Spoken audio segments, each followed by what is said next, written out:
If you want to start changing the way your pottery looks like, but you have no idea where to start or what steps you should be taking, try this one thing out. What is up, Shaping Nation? This is Nick Torres here. And on this episode of Shaping Your Pottery, I'm going to be talking about something that you can do to help you start changing the way your pottery looks like. So, a while back, maybe about a couple years ago, I was taking this course by Dan Kennedy. For those that don't know who Dan Kennedy is, he's basically somebody that is super good at marketing, right? He teaches people how to market, small businesses, and that's what he does.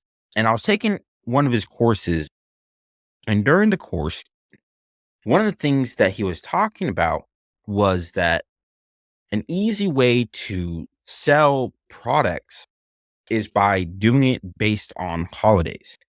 So, for example, let's say you have candles. You make candles, and each holiday is going to be a different candle scent. So let's say for Christmas, it's going to be like pine trees or Christmas tree type of scent.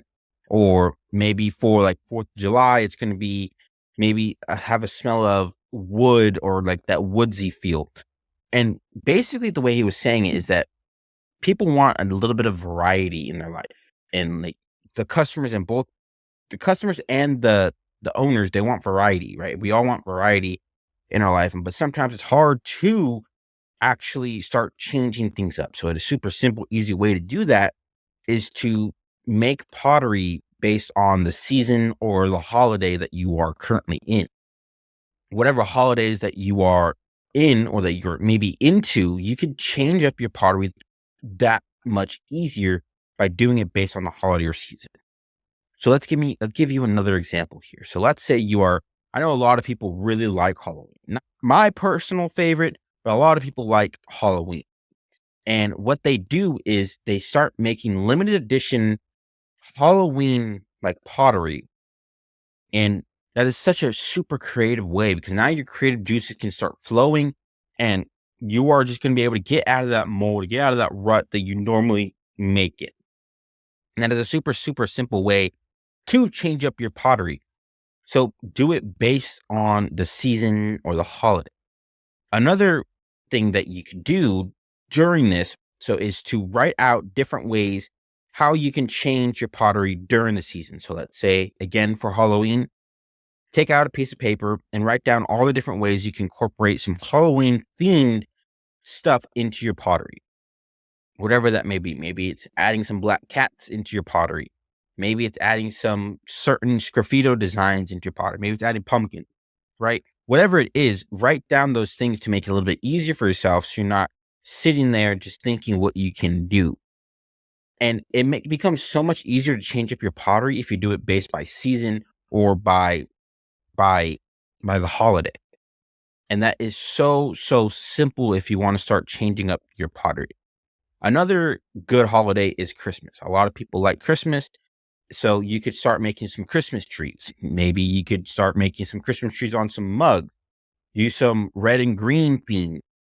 And you could put your own spin on these things, right? You don't have to do the same as everybody else.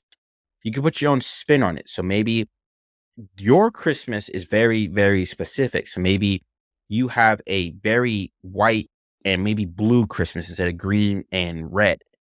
And so for your Christmas themed pottery, what you're going to do maybe is you have white and blue, and instead of doing green trees, you could do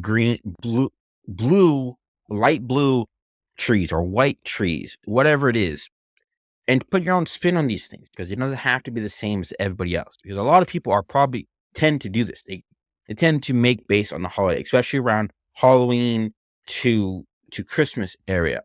That is very, very popular, and a lot of people like to change up their pottery. But if you do it more throughout the year, where like each holiday or each thing that is meaningful for you, and you change it up based on that, you're never going to get really bored of what you're making. You could even do freaking Star Wars if you want to. So like May the 4th be with you. If you want to do that, you can do that. Just have a limited edition Star Wars themed merch drop, whatever, and put your own spin on it. It is so simple to change up your pottery if you do it by simply going based off the holiday or by the season. I hope you guys enjoyed this episode, and I'll see you guys in the next one.